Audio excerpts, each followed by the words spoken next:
So what we're going to do is demonstrate a NUCCA series. So the first film that we take is a lateral. What we do is take the bucky and turn it so that it's entirely vertical. Same thing with the tube.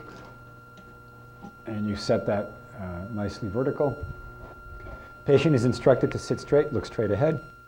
And since I'm putting the right marker on the cassette, we're going to turn the patient so that she's facing with her right shoulder against the bucky. The goal is to get a pure sagittal view, so the patient is brought in so the shoulder is just touching. And what we want to do is have the orientation so that the hard palate is horizontal. Now, we bring in the central ray, set the distance, which is to the first knot here, then I turn on the collimator light and look to see, palpate the tip of the patient's mastoid on the side closer to the tube, and I'm setting the central ray so that it projects right at the tip of the palpable mastoid. That's the distance I want to project to the center of the film, so that image then will project right to the center of the film. That gives us a good reference point there. Then the collimation is brought in just inside the white line, and then the next thing we're going to do is bring the head clamps so that they close in over the forehead and the vertex of the skull.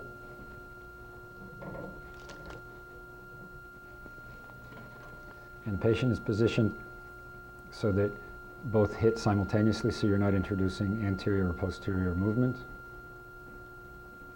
There. Then you lock the chair. Using the mirror, what we do with the mirror is look at the sagittal plane, see where the ear is on one side, projecting down the midline, and compare that to the ear on this side. And this shows that the patient is rotated in this plane. So I'm going to loosen the head clamps, turn the patient, reapply the head clamps.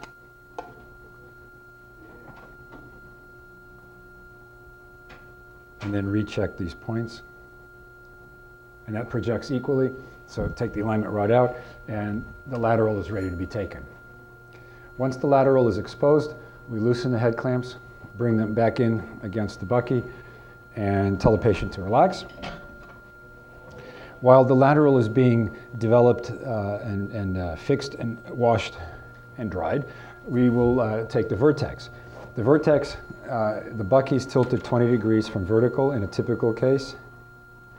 Then the chin centering device with a clean tissue is placed in its appropriate slots.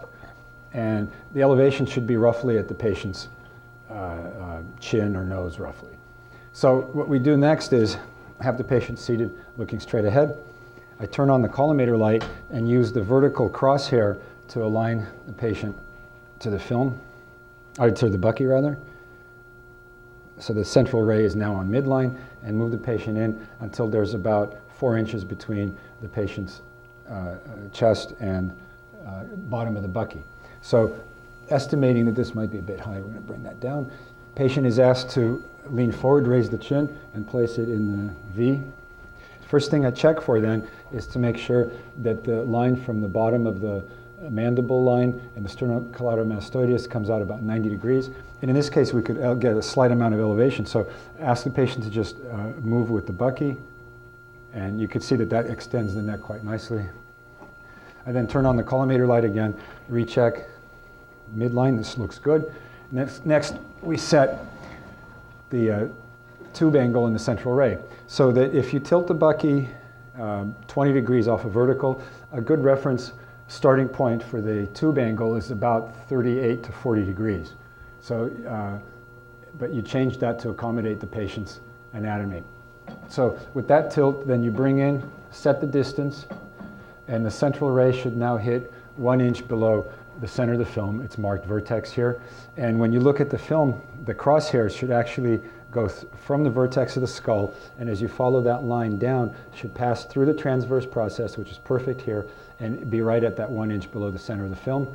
You can then also estimate where the bottom of the skull will project. In this case, you could feel for the base of the occiput and use the string to estimate where that will be, and that should project about 2 inches below the bottom of the film. You can also then take the string, hold it right at the tip of the mastoid process, bend it at 90 degrees up to the supraorbital ridge, and see if that line is roughly parallel to the bucky, and it should be, because that indicates that you'll get a very good transverse plane projection. Then collimate in on 3 sides. Use the filter that's marked Vertex. And then what we'll do is put the head clamps so that they close over the posterior part of the occiput near the mastoids. Bring in the alignment rod. And in this case, we use the head clamps to bring everything to midline. Once again, at that point, I'll recheck for where VP is relative to midline. And this looks pretty good. Then also check for orientation of the neck in this plane. Once again, the attempt is to bring everything to the midline, to the central ray. Next is I use the mirror and the reflection of the alignment rod and see that everything is on midline. And this looks almost perfect. So patient is instructed, please turn your head to the left just a little bit. Right there, perfect. And what I'm doing is checking to make sure that chin and glabella are on midline. The nose may not always follow, but this looks good right there. So then that's a good projection for a vertex. Take the alignment rod out, tell the patient to hold still, and make the exposure. All right, as soon as the exposure is done, the first thing you do is release the head clamps. This is nobody's favorite position. And then tell the patient to relax.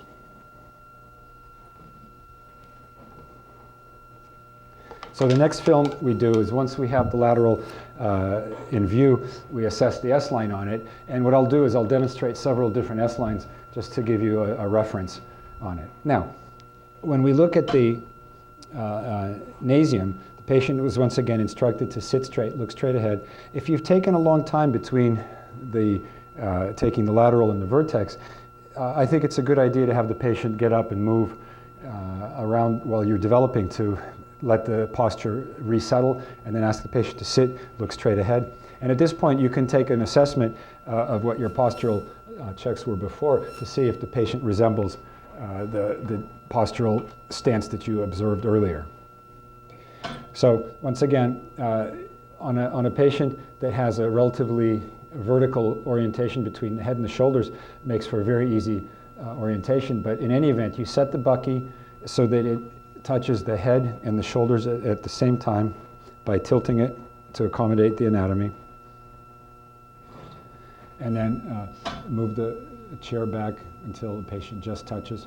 So what I'm going to do initially is set an S3. Most S-lines are around an S3. So an S3 then, we now know from the lateral exactly where the transverse process is. And an S3, you can ask the patient to hold still while you find the ocular rim on the inferior line, and that's an S3 projection. Will go right through here, and then that will match the center of the film later. So what we're going to do then is first set the distance, then with the patient's hair drawn back, you can set the S-line with the string, which looks like right about there. Once again, there's the inferior ocular rim, so the central ray is going to come right through there, right through the transverse. And then what I do is I turn on the collimator light, close your eyes please, and set the angle so that the tube now mimics what you set. And so this is perfect alignment right there, and you know, to my trained eye, I happen to set the bucky correctly, so it's going to go to the center of the film. So that sets that angle, then you would collimate in and proceed. So what I'd like to do though is set the difference between that and, for example, an S1. According to the charts, an S1 would be roughly just above the tip of the nose. So once again, the same point exists in terms of looking for where the transverse process is, but an S1 would tilt about this much. Close your eyes again for a second. So this would be an S1. Now you're looking at this orientation right here, and in this case it doesn't really change that much, so that would go there. Now if we were to set, for example, an S4, according to the chart, goes through the lateral canthus of the eye and this point. So now, if you look at that angle comes out quite steep. So what I'd like to do for a type 4, to minimize the amount of angle between the bucky and the primary and the central ray. If you make a very steep angle here, it tends to splay the image vertically and you lose a lot of density. So on a case where there's a high S-line, I ask the patient to lean back in a chair and tilt the head down like they're reading a newspaper on the lap. That will set this angle much less acute. And we'll also lower the relative position of the central ray.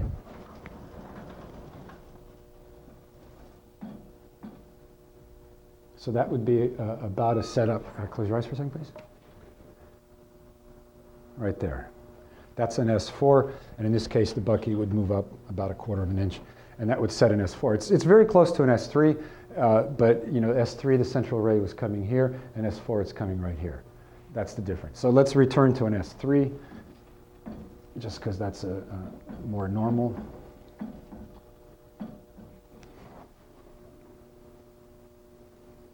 There. And once again, this I'll move down, oops, just a little bit, there. So now what we've done is we've set an S3, so the central ray is going to go through the inferior ocular orbit, through the transverse process, and be right at the center of the film, which is marked by a radio-opaque line on the bucky. So then we collimate in, and the head clamps then are used to close over the transverse processes of Atlas. Bring down the alignment rod. Now in this case, the patient is asked to keep the eyes open, but you have to make sure that the patient sits absolutely still. So if you move the patient laterally, make sure you move the patient away from the bucky so that you don't drag them across, and then move it back. And the alignment rod only goes down to the glabella. That's the only part we're interested in aligning initially. Now when you apply the head clamps, keep looking at the patient as you bring them in to make sure that you're not introducing a lateral shift in the patient's orientation by dragging the head with one or the other head clamps. Once that's established, you lock the chair, and in this case, the glabella bar isn't quite in the center, so all I'm doing is loosening the head clamps and then rotating the chair. The brake on the chair also happens to be the center of rotation for the chair, and then once you get that, and what I'm doing is I'm sighting down through the alignment bar, the mirror in the back on its own image with one eye closed, and seeing where the glabella bar, the ball hits the center of the glabella. And that's the setup for the Nasium for an S3. And then you would make the exposure. All right. Afterwards, when you're done, I always like to tell the patient that they're done. As a matter of fact, they're well done. No, I'm just kidding. Okay. Okay. Okay. And then go ahead, yeah. No, I'd say across here, like for the Nasium, something like this. 16. And then Vertex is like this, under the chin. Just Like the way we shoot it. yeah, like that. 19. Okay, good.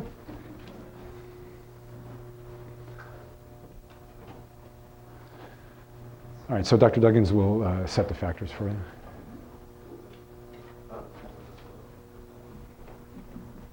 So do the lateral first? Yeah, put the cover across his lap.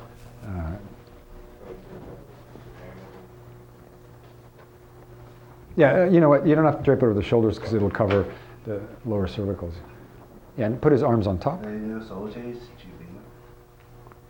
right, perfect. Okay, and does he have any jewelry around his neck? Any? Not yet. No. Okay. So I set this vertically. Yeah, make sure you set that vertically as well. So 68. Yeah, this guy's really small, so I could stop down even 6. Yeah. Okay. Plus, you know, older probably with osteoporosis, so 6 is probably safe. Yeah, it's like dinky factors. Looks good.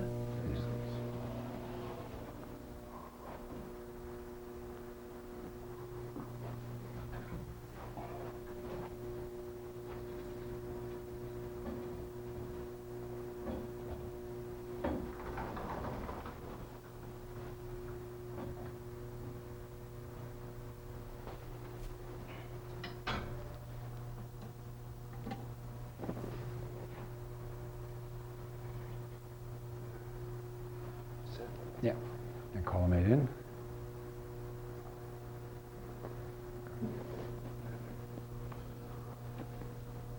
There. So you can move this aside. so you can get in.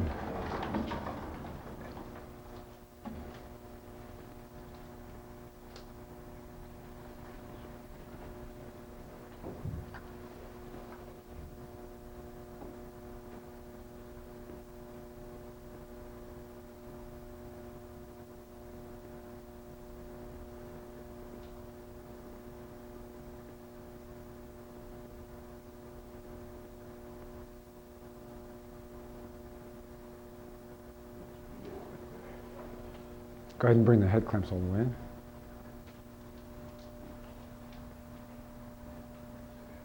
All right. Now, no, before you, no, this is already set, so what we don't want to do is get the mirror and assess the patient's mid-sagittal. Yeah, don't step inside there. Yeah, step up on the rails if you need to.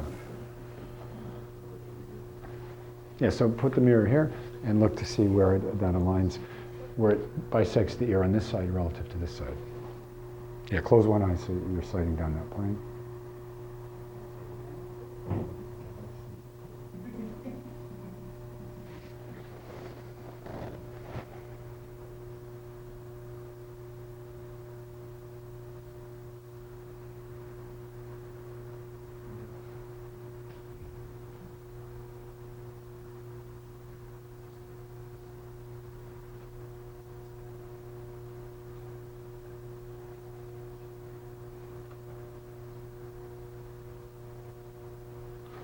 All right, want to take a look?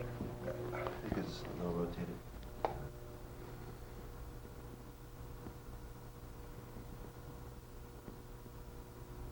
No, it looks good. This way? Yeah. All right, now bring the, you don't have to turn the light on. All I do is bring the tube into the proper distance. The cassette is loaded. There, and we're good to go. It's already collimated. Okay, instruct the patient to hold very still. Okay, mobile.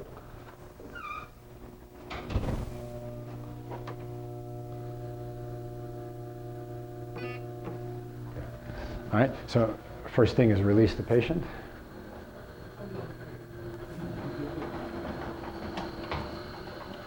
There. All right. So go develop this, and we'll set the vertex when you come back. Okay. So the bucky is tilted at 20 degrees off of vertical. The chin centering device is placed in the appropriate spots, and now the patient is instructed to sit looking straight ahead. So look from the back and align. See, now he's quite rotated. So you want to look from the back and center him. You see how his shoulders don't match here? So check the rotation, and then, yeah, center the patient using the center. There you go. All right, then instruct the patient to lean forward. This is probably too high for him.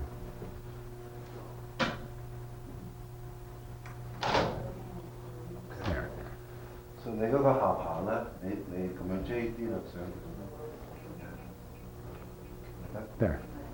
All right. Yeah, and so now you want to check that the inferior mandible line is perpendicular to the sternocleidomastoides, and that looks pretty good. All right, no, don't set the head clamp, set the central ray first. So if this is tilted 20, this should be tilted 38 to 40 degrees for starters.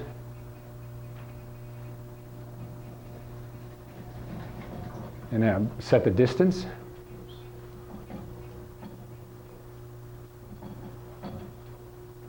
So yes, the first knot. There, and then the central ray should hit right where your finger is. So move it down. Wait, there. No, you want to keep that angle constant.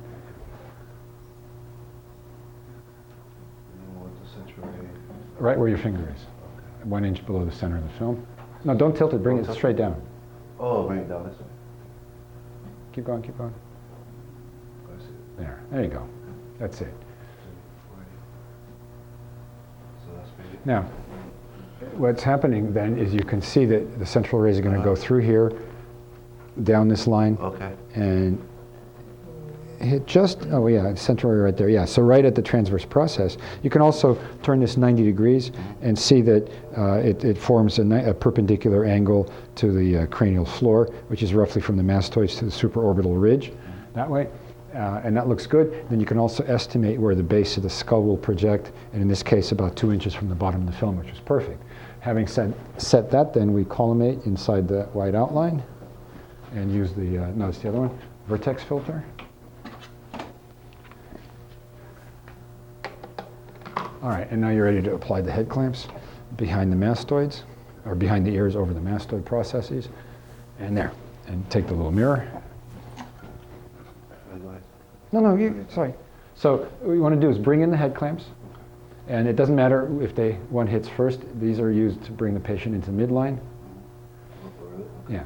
And now use the mirror to make sure that, sighting down here, to make sure that the glabella and chin are on midline. The nose may not be. Not everyone is symmetrical.